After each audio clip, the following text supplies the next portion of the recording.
آتانی منہ رحمت فمن ینصرنی من اللہ ان عصیت فما تزیدوننی غیر تحصیر صدق اللہ مولانا العظیم۔ کہنے لگے وہ لوگ قوم سمود، اے صالح تحقیق تھا تو ہمارے اندر امید کی کرن، اس سے پہلے کیا روکتا ہے تو ہم کو یہ کی عبادت کریں ہم ان معبودوں کی جن کی عبادت کرتے رہے ہمارے آباء و اجداد، اور بے شک ہم البتہ شبہ اور شک میں ہیں اس چیز کے بارے میں جو دعویٰ دیتے ہیں آپ ہم کو اس کی طرف تردد میں پڑھنے والے۔ فرمایا صالح علیہ السلام نے، اے میری قوم کیا خیال ہے تمہارا اگر ہوں میں واضح دلیل پر اپنے رب کی طرف سے، اور دیو اس رب نے مجھے اپنی طرف سے رحمت پیغمبری، بس کون ہے جو مدد کرے گا میری اللہ کے مقابلے میں اگر میں اس کی نافرمانی کروں؟ بس نہیں بڑھا سکتے تم مجھے سوائے نقصان اور خسارے کے۔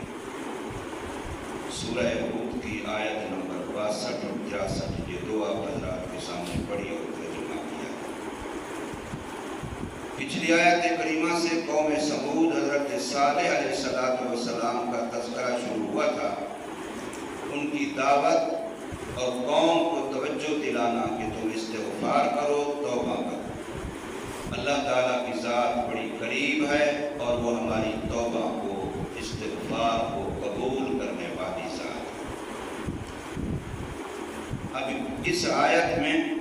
قوم کی طرف سے جواب ہے۔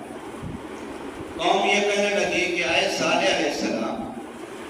تو جب بچپن میں تھا، جوانی میں تھا، تو آج تک ہمیں ایک آس تھی، امید تھی کہ یہ نوجوان بڑا سمجھدار لگتا ہے،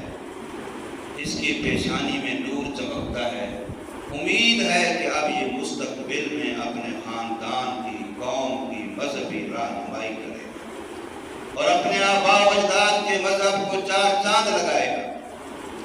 اپنے آباء و اجداد کے مذہب کو ترقی دے گا، اس کو اور زیادہ مضبوط کرے گا،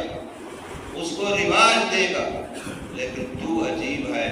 کہ اپنے آباء و اجداد کے مذہب سے ہمیں روک رہا ہے کہ بت پرستی چھوڑ دو، حالانکہ ہمارے سارے آباء و اجداد یہی کام کرتے چلے گئے۔ آپ عجیب ہیں، ہم نے تو آپ سے بڑی امیدیں وابستہ کی تھی، ہم تو آپ کو مستقبل کا اپنا رہنما ماننے والے تھے، مذہبی ہیرو کے طور پہ آپ کو سمجھنے والے تھے، لیکن آپ تو آباء و اجداد کے دین کی نفی کر رہے ہیں، ہمیں روک رہے ہیں، ہماری تو ساری امیدوں پر آپ نے پانی پھیر دیا ہے۔ یہ قوم کا جواب تھا۔ قالوا کہنے لگے وہ لوگ صالح علیہ السلام کی دعوت کے جواب میں،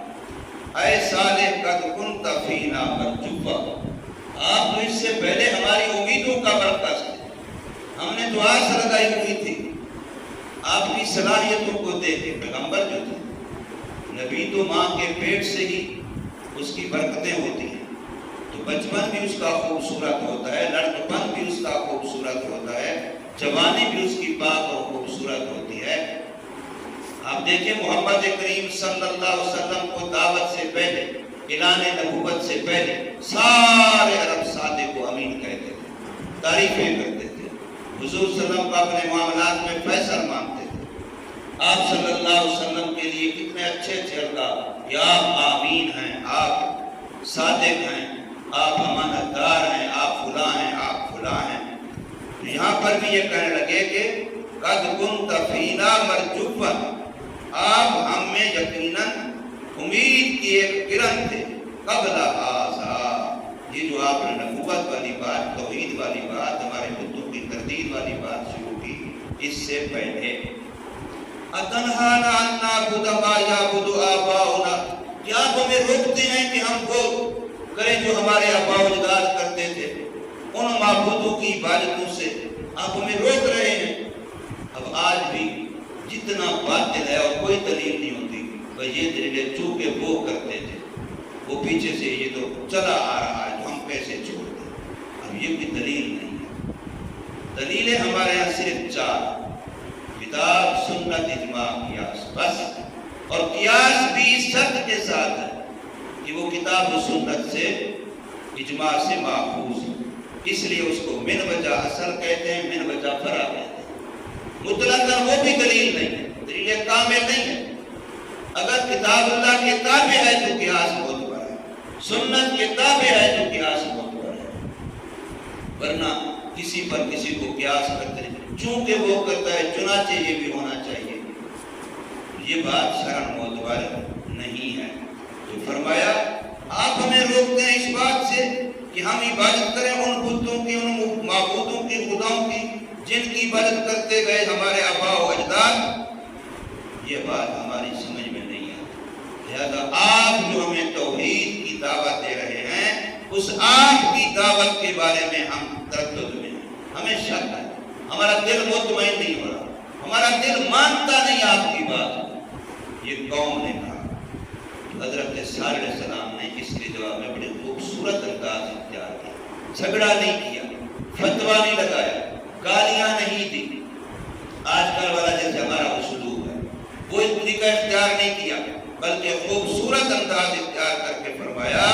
قال یا قوم، اے میری قوم، جو میری بات تمہیں سمجھ نہیں آ رہی، جو تمہیں تردد ہے، جو تمہیں شک ہے، جو تمہیں شبہ ہے، جس بارے میں تم ڈاؤٹ میں پڑے ہوئے ہو، جس بارے میں تم یہ کہہ رہے ہو کہ ہمارے دل نہیں مانتے، اس کے بارے میں میری درخواست یہ ہے ارأیتم ان کنت علی بینۃ من ربی، کیا خیال ہے تمہارا اگر ہوں میں واضح دلیل پر، واضح ثبوت پر، واضح گواہوں پر، واضح پروف پر، میری طرف سے اگر ایسی بات ہو جو سمجھ بوجھ والی ہے، جو فقاہت والی ہے، اور میرے رب نے مجھے عطا کی ہو، میری اپنی بنائی بھی نہ ہو، میرے رب بھی، میرے رب کی طرف سے، اپنی طرف سے نہیں۔ دین اپنی طرف سے نہیں ہوتا، دین کسی مولوی کی بات کہنے کا، کسی پیر کی بات کہنے کا بات نام نہیں ہے، میرے رب بھی، دین اللہ کی طرف سے ہوتا ہے۔ وَآتَانِ مِنْهُ رَحْمَةً، اور اس اللہ نے مجھے اپنی طرف سے، محض اپنے فضل و کرم سے، بلا استحقاق، بغیر دعوے اور مانگنے کے، میرے رب نے مجھے رحمت دی، یعنی پیغمبری دی، مجھے نبی بنایا۔ یہ ساری باتیں ہونے کے بعد یہ میرے پاس دلیل بھی ہے، میں بغیر دلیل کے بات نہیں کہہ رہا، اور وہ دلیل میری بنائی ہوئی کھڑی ہوئی نہیں ہے، وہ میرے اللہ کی طرف سے مجھے دی گئی ہے۔ تو اس سارے کے بعد اگر میں تمہارے کہنے پر اپنے اس رب کی نافرمانی کروں، اس کے حکم کے مطابق خود عمل نہ کروں، اور اس کا دیا ہوا پیغام، رسالت، نبوت والا تم تک نہ پہنچاؤں، تو پھر یہ بتاؤ جب وہ اللہ میری پکڑ کرے گا تو تم میں سے کوئی ہے جو میری مدد کر سکے گا، مجھے چھڑا سکے گا؟ فَمَن يَنصُرُنِي مِنَ اللَّهِ إِنْ عَصَيْتُ، یا شرط مؤخر ہے، کون مدد کر سکتا ہے میری؟ ان عصیت، اگر میں اس کی نافرمانی، اگر میں رب کی نافرمانی کر کے زندگی گزار کے اللہ کے پاس جاؤں، تو پھر کوئی ہے تم میں سے جو میری اس اللہ کے مقابلے میں مدد کر سکے اور مجھے چھڑا سکے، مجھے بچا سکے؟ کوئی بھی نہیں ہے۔ فرمایا ہاں تمہاری بات ماننے پر یہ ہوگا فما تزیدوننی غیر تقصیر، کہ میں اگر تمہاری بات مان لوں گا، مخلوق کو راضی کروں گا، خالق کو چھوڑ دوں گا، تمہیں راضی کروں گا، تمہاری منشا دیکھوں گا، وہ جی لوگ یہ چاہتے ہیں، لوگ یوں پسند کرتے ہیں، آج کل چلتا یوں ہے، اگر میں زمانے کی ہوا کے تابع ہو جاؤں گا، لوگوں کی خواہشات کا خیال رکھ کے اصل دین کو چھوڑ دوں گا، تو پھر سوا نقصان اور خسارے کے مجھے کچھ بھی نہیں ملے۔ 4 دنوں کی بابا لوگ ووٹر زیادہ بن جائیں گے، سپورٹر زیادہ بن جائیں گے، نعرے لگانے والے زیادہ بن جائیں گے، پارٹی کے بندے ذرا زیادہ بن جائیں گے، لیکن یہ تو میری قبر میرے ساتھ نہیں ہوں گے، قبر میں تو میں اکیلا ہوں گا، قبر میں تو پارٹی والے، قبر میں ووٹر سپورٹر کوئی بھی میرے ساتھ نہیں نہیں ہوں گے وہاں تو میں اکیلا ہوں گا۔ اس لیے میرے آقا نے جب حق اور باطل کی بات آئی تو صاف فرما دیا، میرے اس ہاتھ میں سورج لا کے رکھ دو، میرے اس ہاتھ میں چاند لا کے رکھ دو، پھر بھی تم کہو کہ حق کا دامن چھوڑ دے، یہ نہیں ہو سکتی، یہ بات نہیں ہو سکتی۔ اس سے بڑھ کر کے اور کیا